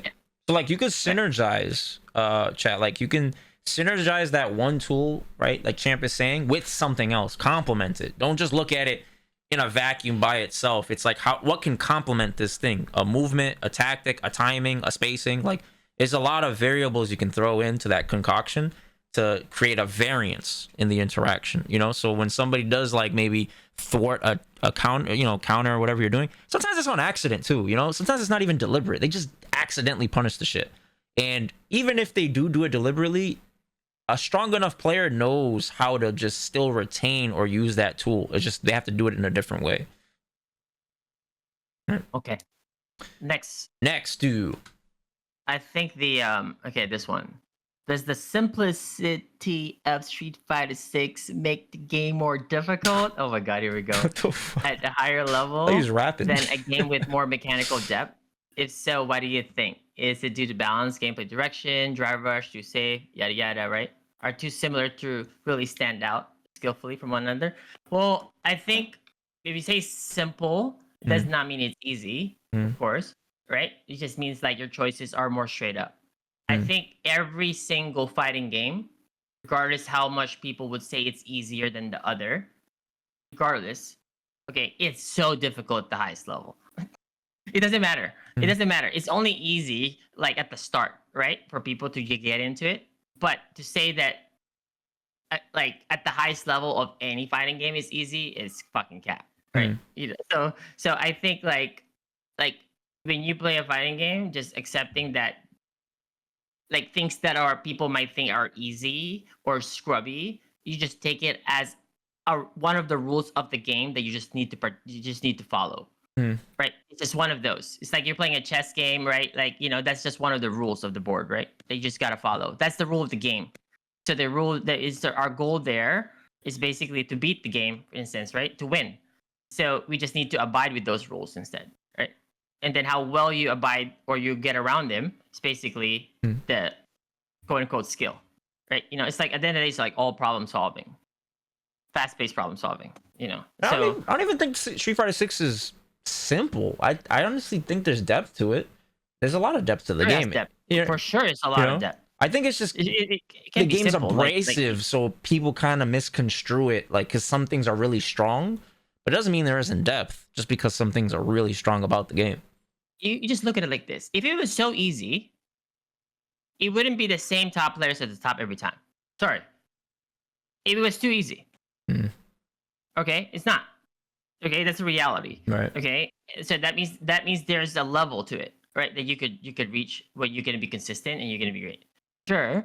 What's annoying is that how come it's so easy for the other player to just do stupid stuff while it's a lot difficult for you to stop the easy stuff? Well, at the end of the day, that's the skill part of it. It's a skill issue, basically. Yeah. That's the requirement that's the requirement basically for you to be quote unquote elite. Stop the easy stuff. So how many easy stuff you need to stop? Right? That's a lot. That becomes really hard then. You know? Right. Yeah. So there's a lot of stupid, easy stuff. Yeah. If I tell you, okay, this guy's gonna keep jumping only, very easy anti-air every time because that's the only thing he's doing. But now, what if he's drive rushing? He's walking in. He's doing 2 MK DRC. He's drive rush jab. He's fucking Dragon Lash, or he does fucking Fireball first. Like, okay, now it's harder to check all of them, right? You know. So now the skill there now is to juggle all of them. So like fighting games are just really difficult. Like it's really difficult. That's why we like them. Yeah. Right. You just gotta accept it. Right. Less complaining. I always say this. Less tweeting, more training. The right tea. Drink the right tea. Okay. All right. So I like this question from Lucky Lux. How do you go about choosing a main? What are some things that make this decision easier for new players who do not know what archetype they enjoy yet? I feel like you would answer this perfectly. Okay. Easy question to answer. Play whoever you like. If you're a new player, just play any character you like. The most important thing is that you enjoy. You have fun. Any archetype, it doesn't matter what it is, you can play them. Okay, there's levels to it. Okay, that's what matters. Like every character in the game can be played easy. Okay, but then every character in the game can be played at the high level as well. That's why you're gonna see pros that plays those characters. There's also gonna be like people in the higher level or like the mid level or the low level. So play character that you like, that you feel like, oh, I like this character. Like, you know, you just gotta love the character. So play any character. It's fine. Yeah. That's number one. You have fun first because it's a game. It's a game. Have fun. Like, you know, play a character you like. I think people lose sight of that, bro, because they'll see players that they admire, you know, and then they kind of just like they internalize that type of pressure, like, oh, if I want to be like him, I have to have, you know, do these things that they do, and they're just like tripping over it. They're not taking those steps, you know. They're just trying to run up the stairs and skip, and you frustrate and burn out that way. Yeah, don't copy, guys. Okay, embrace who you are and just be a better version of you. Okay, like I'm gonna give you an example. There's no top player that you can think of that is a copycat. Okay, everybody that's great is unique in their own way. Okay? So embrace who you are. Okay, and just be, because it's just like every character can be played at the high level or low level or mid level. Okay, imagine you're a character. You could be played at a low level, mid level, high level, pro level. It does not matter. Okay, so embrace who you are and just be better. Yeah.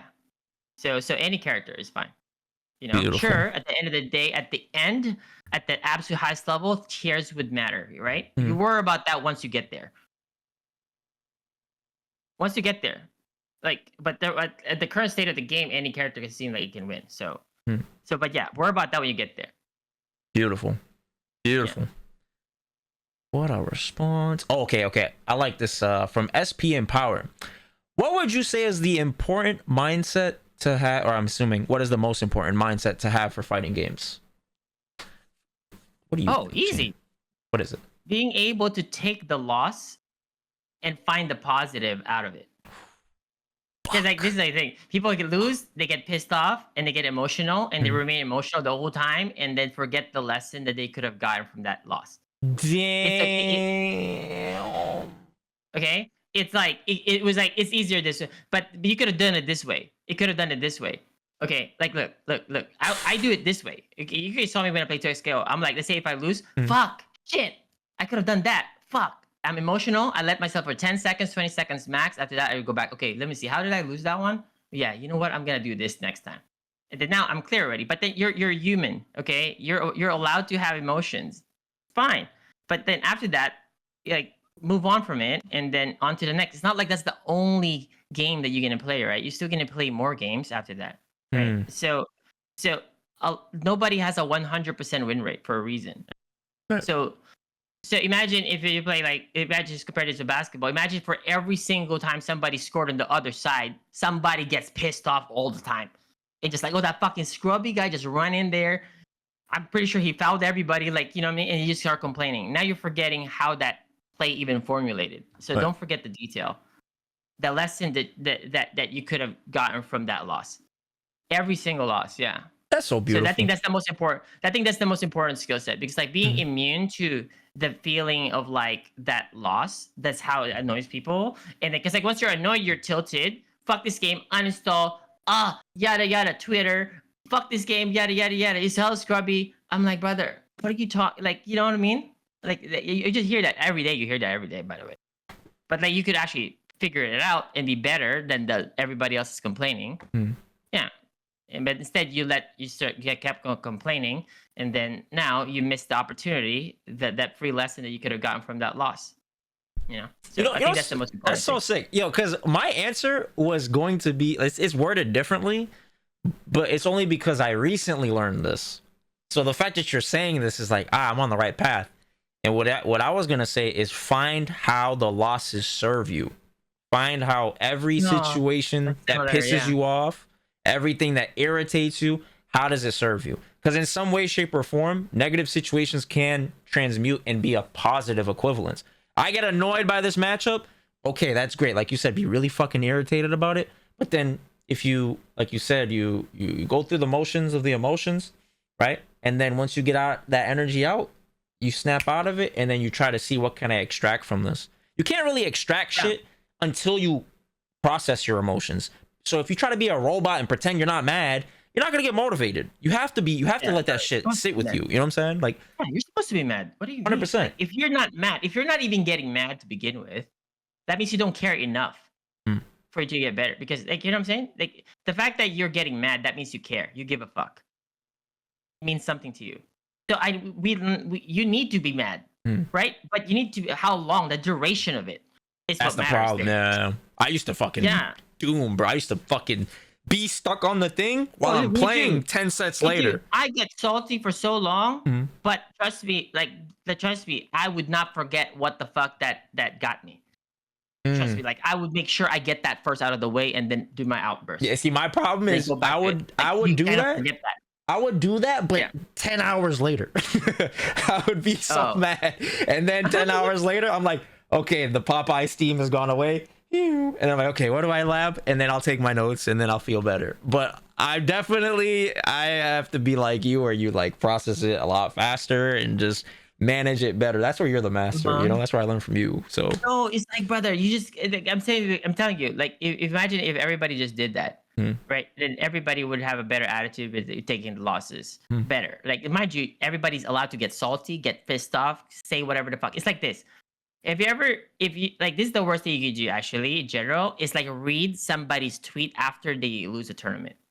Okay, like that person who just lost. He's allowed to be emotional because he cares. He's a pro, right? But I don't believe what he's saying after that one when he tweet. But I know that what he means by that. You know, like, oh, I'm done with this fucking character. I'm done with this game, yada yada. After they lose, right? But then the moment they get back at home, they're streaming, right? But I get it. I know that feeling because I had that same feeling also. You know, and I would say it as well. Okay, but then it's that part. Like that's like everybody. You care. That's why you have that anger. You know, that comes in the territory. You know, if you really want to get good, and if you lose, you didn't get what you wanted. Of course, you're gonna get mad, and it's okay. You know, what you do after it is what matters. Perfect. Yeah. What helps me is like I just see like this shit sucks. I hate this feeling, but it was good that it happened, and I think that's what kind of gives me that pocket to then wiggle out of the emotions. Like, okay, this is actually supposed to happen. This is how I get better. This is. You know, because nobody intentionally wants to lose. Everybody would rather win, right? But like, The Yeah, masters everybody wants to accept for it. Yeah, sure. but the masters accept it as a Yeah. possibility. I know you've accepted it a long time ago, right? And that's why you're great at what you do. You know what I'm saying? It took me a while because I was a perfectionist. I had to really let that shit go. Okay, just look at this. Okay, nobody has a 100% win rate, so nobody will be perfect, right? When I tell you this, Zap, I want you to pay attention to this. Okay. Watch like a pro player play, and just like don't like okay, count how many mistakes do you think a pro player would make in a match versus another pro player on average? Because nobody's perfect, Right. right? How many? But this is not counting coincidences when somebody just press a button randomly and then this guy just connect. Not don't count coincidence, like an actual error, mistake. On average, I'd say like mistake like 2 or 3 per round. around 5. Around 5. Damn. Yes. So that means if you're playing perfect, like don't count the rounds that like you just steamrolled. Okay, that don't count that. Those are like Yeah, because guessing is guessing. rounds. That's not really a mistake, Don't right? count, no, yeah, it's not a mistake. A guess is like you guessing wrong on wake up. Like it's not a mistake. It's a mistake when it's the risk management of it is just fucked. When you're like have 90% and all of a sudden, what you do that for? That's the only way you're gonna lose, right? Right. Kind of like that. That's a mistake for sure. But I'm talking like the other, yeah, you know, in a normal set, that's usually normal. So that means like it's telling you that if you're like on average making that much mistake already as a pro, that means you're never also going to have a really high 100% win rate, right? Your win rate was always going to be flawed because in a big sample size, that's gonna produce a loss regardless. Eventually, right? yep, inevitable. Yeah, it doesn't matter, right? So knowing that and accepting that that like, hey, that's why everybody's striving to be close to perfect because Right. nobody can be perfect. That's why fighting games are beautiful. Same as chess because you can never be perfect, right? You know, like there's a very optimal decisions, optimal play, but at the end of the day, you never be perfect. You only strive to be close to it. That's why we take advantage of human flaws, like in general. Like you know, we manipulate how this guy is like thinking that. Okay, we manipulate your mental stack. For instance, like I think this guy's looking for me to just drive rush or jump in this guy, so now I'm just gonna walk into MK. Right? You know what I'm saying? Like that. So, but I understand that because I know you have a limitation as a human in a sense, right? Right. Imagine doing that shit to an AI, bro. Good luck with that one. That dude's mental stack is thinking about everything. Right. Right? That's our limitation as a human, right? Like, you know, so this is the same thing in other competitive sports. But that's why it's special when you see something amazing in fighting games. Yeah. Cool.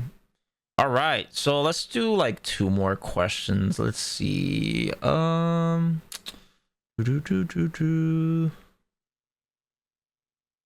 right. When you first try out a new fighting game, what are some of the first things you try to do and understand with the first character you're learning?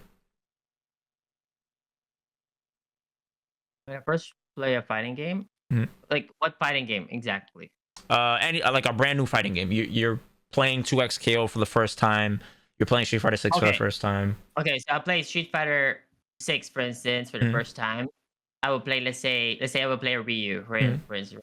Okay, now my goal there is like, okay, let's say what kind of player I am. Am I experienced or not experienced? That's a good or question. If I'm new, right? Because that matters a lot. Because if I'm experienced, and then also what kind of experience do you have in the previous? Are you like intermediate level or high level? Are you like pro? Are you like beginner? Right? Because if you're beginner in the past, then now you're gonna treat this as a brand new game again because you don't really have experience if you're beginner, right? True. But like I said, a beginner. So that means you just go back to the other question that I answered earlier. Just enjoy, pick any character you like, and just have fun first. Right. Like as many problems as you have, and then we'll fix them later, right? Kind of like that. But then let's say if I'm experienced, now I would compare, hey, I used to play Ryu in SF4, SF5, he used to have these things. I wonder if it works with this version of Ryu. So now when you play, you kind of have what you call legacy skill in a sense, right? So now you recognize situation. If I throw a fireball here and then I throw another fireball, if they jump, I can uppercut, I can shoryuken, I can anti-air. See? Like you didn't have to learn that sequence in this game. You learned that from the previous games, from a previous experience. Right. So that one. So I try to compare it with a character or a similar archetype from a previous fighting game that I played. If you are experienced, but if you're not experienced, treat it as a brand new one again. Dope. Yeah. That's super dope. And then and again, like a pro version of that is just, I guess, your style, right? Like what worked for you on top of the tactics. First day of Street Fighter 5, mind you, we didn't play no crack beta. Okay. My first day of Street Fighter 5 when it came out, June 2nd, and everybody was like in Battle Hub, whatever at that time. You mean know 6? what I'm saying? And Six? Yeah, Street Fighter 6. Okay. 6. And then, what do you know about my second or third match was against Snake Eyes, somebody that I played for over a decade with. Okay, right, Snake Eyes, and I could tell both of them just got the game because they're both of them are like gold or silver or platinum at that time. You know what I'm saying? Like, the first one, right? Because like that time of the highest were platinum forever. But like, you could tell like we're trying to like figure out at that time how we gonna play our characters. But we were all doing legacy stuff. Oh, I think I'm gonna do back medium push anti-air. And then he would jump, he would do his setups in Street Fighter 4. So how he would empty jump SPD my anti-air. I was like, see, like that's like a bunch of that. But see, we're doing the same thing as well, figuring out what works in the previous and then comparing it to the newer ones. And then now it's just a process of elimination. Oh, I can't do that here. Boom, remove that. Right. Okay, now I have to replace that. Now what's current? What's current now with this version of this character? Okay, I have to replace this now with that. So now you're constantly replacing files in your head about your knowledge of your character, Yeah. It's kind of updating a driver. I'm excited for Sagat because this will be the first time I have a character in a different game. Because I didn't have Faye in 5. And I don't have, true. You know what I'm saying? So this is going to be such an interesting, I'm so excited because of the way you answer that question. It's going to be insane. It's going to be insane. I had no idea like how I would approach it. Should I do it from scratch but the way you said it makes it resonates with me. It's like, okay. I'm excited. I can't wait. But he's gonna be insane in this version. Think about it. Oh, I can't wait, bro. He's gonna get mauled by Cammy, but he beat Cammy in the last game though. I was talking this. Yeah, I know, but I'm saying version. Like I think depending on what he has, if his anti-air game is immaculate, because Shadow would never have an advantage over Cammy, brother. Come on.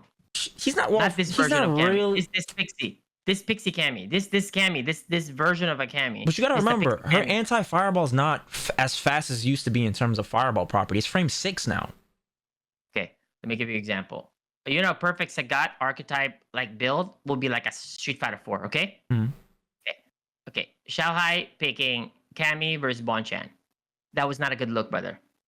You could even check that in a fucking porn site. That video. Yeah, but it's dirty. But she had anti-fireball though, right? Yes, but what I'm saying is the walk speed, the normals, not 2 MKDRC, that's going to be a matchup that you will always have as issue. It doesn't mean they're going to lose for free, but it's something that you would never have an advantage. I don't know. I always ate Cammys for breakfast in 5, bro. But you could have a preferred matchup. You could. Even if it's a bad matchup, you could have. Like Bonchan, he doesn't like fighting grapplers with Sagat.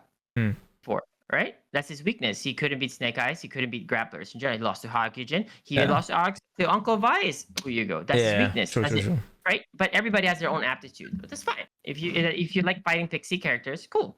But like I'm saying, that means the character beats that, That's fair. But I'm saying but Sagat in this game, if using the engine, if imagine you just put the Street Fighter 4 version of him here, then your Tiger knees are going to be really good because it can get parried, so it's going to be plus.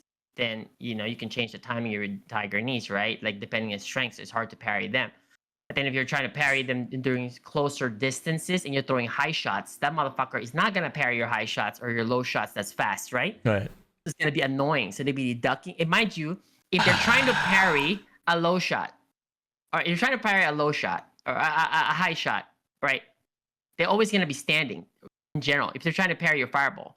But instead, they should be ducking the fireballs, right? The high shot, you duck, and then you walk under. But if they're autopilot parrying, they're always standing. Does that make sense? Have you thought about that? No, I haven't. I haven't thought about how will you inch in then? Because before, if it's like high shot recovers faster, right? Recovers faster by 2 frames in general. Like so, if he's throwing high shots, the way you get around it is to not jump it, of course, because the DP is guaranteed. So you're supposed to duck and then walk forward. Walk forward, right? Okay, but in this game, meta would be parrying fireballs, right? Okay, so what if I'm throwing H low shot? So you're supposed to parry almost like on the first animation you see Sagat do something, you're gonna parry without you visually confirming it's a high or a low shot. So you're gonna be autopiloting parries in those spots. Even a high shot that gives him fucking plus 50, brother. Oh, I you see what understand you're this? That's a huge difference. saying. Oh, Yeah, that you gotta think ahead like actually. that. Okay, You gotta think that is ahead, actually big brain as fuck. That actually makes a lot of right? Like sense. that's a big deal when it comes to the archetype design, because that's how you get around things. So it's like, but you can't make his fireball not good because that's his archetype. Because like Gal's fireball is good, Akuma's fireball is great. It doesn't make sense that Sagat's fireball would not be good. Right. Sagat's fireball will be slightly worse than Gal. That's always been the case. Slightly worse, right? Hmm. But it's better overall since it's motion, right? You know, when True. it comes to Right. But True, yeah, true, true. but like also, is it a 12 frame high shot? Bro, I'll be serious. Like, do you imagine that? How many hits are? Because you can't jump the high shot. You know what I mean? Yeah. That's so hard to jump a high shot. If you recover so fast, like a DP right away. Oh man. Yeah, so Making it's my actually blood hard boil. to parry his fireball. Yeah, so it's like, so maybe like I don't like, and also Dawson would not necessarily beat him in this version because his fireballs would not be able to keep up with this Sagat. Hmm. And also high shot will beat the float. Yeah, so it would be like, so if you think about Sagat in general, that would be crazy. Yeah, And that's not even factoring in that maybe Tiger Knee is and that's good actually this one of game. my better characters in general. Is Sagat. Playing wise, like you can play him. Yeah, for sure. Because like my mentor John Choi plays that character, so I kind of learned a little bit from it. But yeah, I can always play Sagat. Sure, not like expert level, but I can play at a high level, just pure fundamentals. But like like all these max damage nonsense, I don't have to do that. I just play neutral straight, Right. you know. But like, but in general, like I understand the concept of the fireball game of it, how it's so different compared to how a Ryu would throw or a guy would throw fireballs. You know, that's a big deal. If somebody's walking me down, walk, and you throw a low shot, right? And now the jump will happen, and then you don't stop. If you block the fucking medium low shot, you fucking throw high shots, and then they jump DP guaranteed. Like it's like fucking insane traps, dude. Bro, that character, I can't wait, man. Yo, so I have a personal question. So do you think Jamie Sagat would be a good show, like to cover? I feel like fundamentally that's pretty good, huh? Oh, I thought you mean the matchup would be good for Jamie. I'm like, brother. No, I'm saying like them together. Forget about Jamie. If you're playing Sagat, you have to be a lifer in that one. Okay. Let's just think about this. Let's say you're playing Sagat main, right?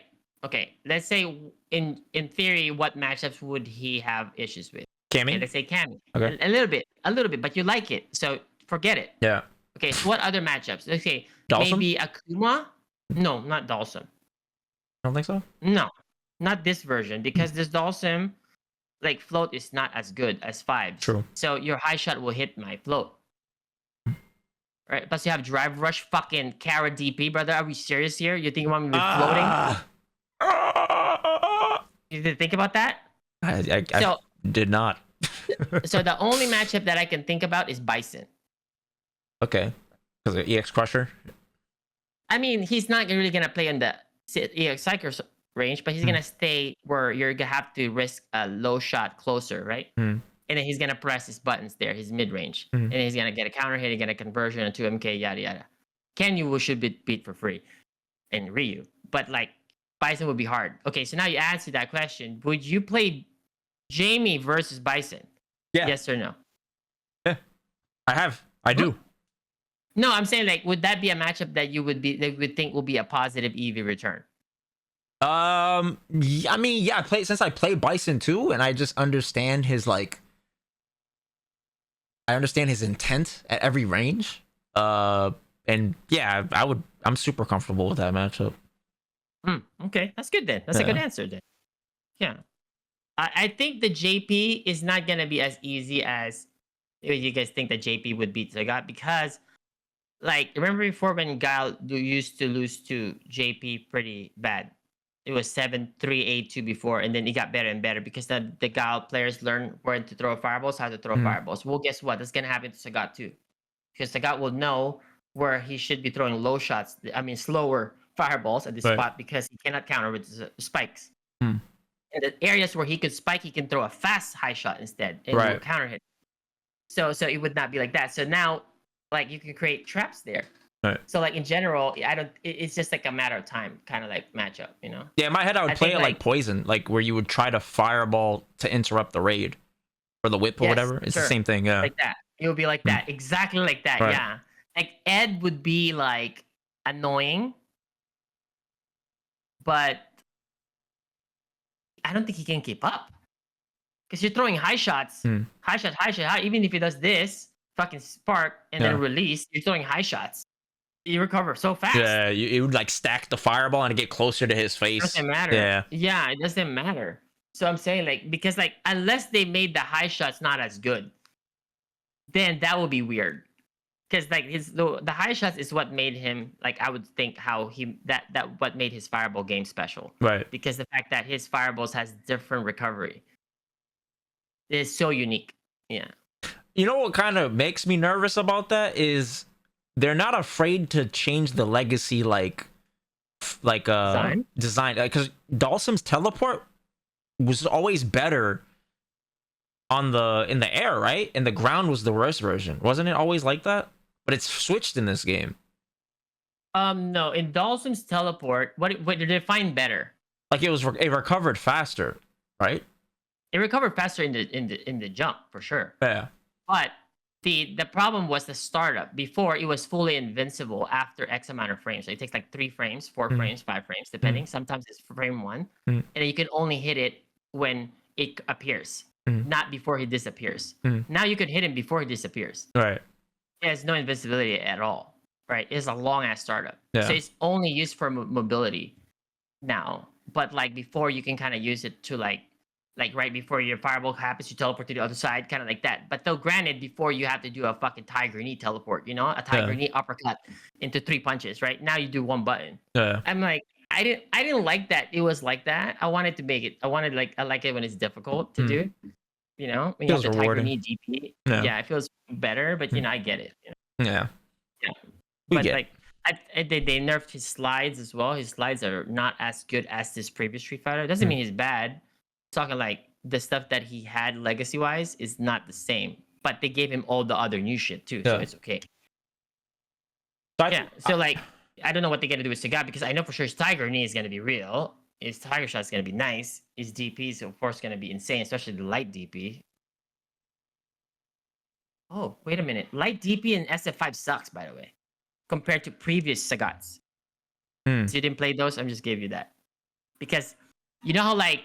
If they jump at you at a weird area, that I know you can cross cut, I get it, but it was like it's still a guess where Akuma would jump sometimes. And if you DP at the right in the like, if Akuma jumps at the right at the top of your head, and then you're doing something and you do a DP, it would go this way or that way, and you will always yeah, that would never happen in 4 because it went straight up. It's just, it goes straight up. It's not a J. Yeah, that makes sense. That makes sense.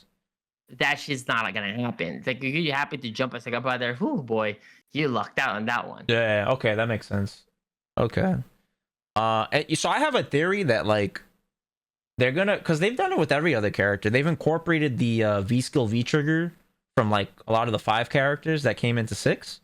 So I think that they're going to give him maybe Angry Scar, but also the knee enhancement version. So maybe they combined it into one move.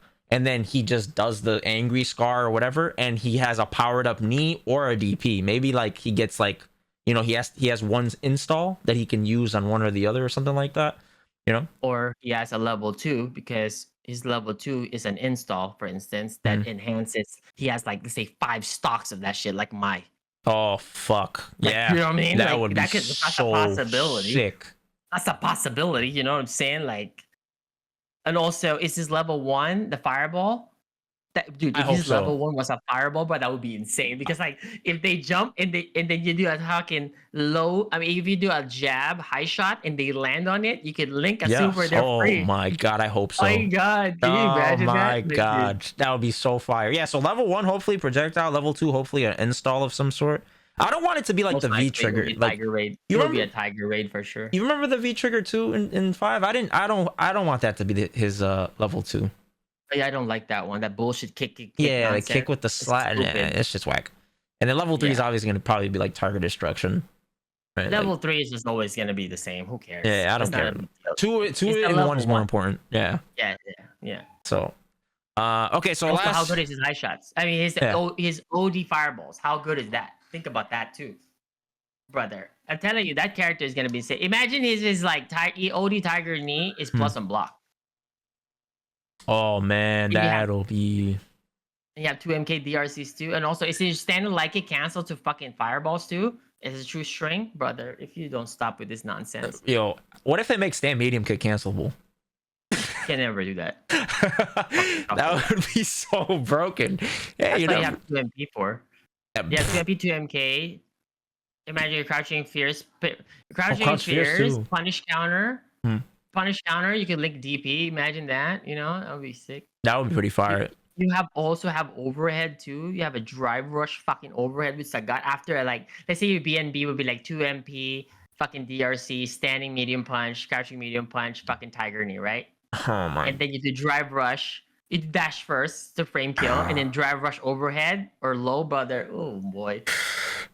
And like I'm not giving you fantasy fucking. Nah, it's too late. I gotta take a cold shower after this, bro. It's actually like you know, within the confines of like what makes sense, you know? Right. I'm giving you like what could happen based on the engine that we have, you know? I'm not giving you like some fucking fantasy shit, you know? Yeah, for sure. Right? Yeah. These are realistic. I think they're very realistic. Yeah. You know, options or whatever. All right, so last question. How would you let me see. Wait, where was it? How would you wait, go ahead. No, we should they should actually no, we shouldn't answer more questions. I think they should ask they should drop more questions for us for next week because we're gonna do this every week. Yes, that is the announcements, guys. This is going to be a weekly podcast. Weekly, every Tuesday, same time, 10 o'clock and then, Eastern time. Talk about what we do. Talk about there, yada yada, in your Discord. You know? Every single week, guys. So I will clear the channel so that way it's easier for us to comb through it. But yeah, this is gonna be weekly. So I'm fucking ecstatic. You know, I've been smiling the whole time, just staring at that big old head of his, you know, knowing my boy is back. And this is going to be a grand spectacle. Of course, you know, there's going to be stuff we're going to be introducing and learning as we go. So it'll only improve, you know, with like extra scenes and stuff like that. We just got to work out. So it's only going to get better.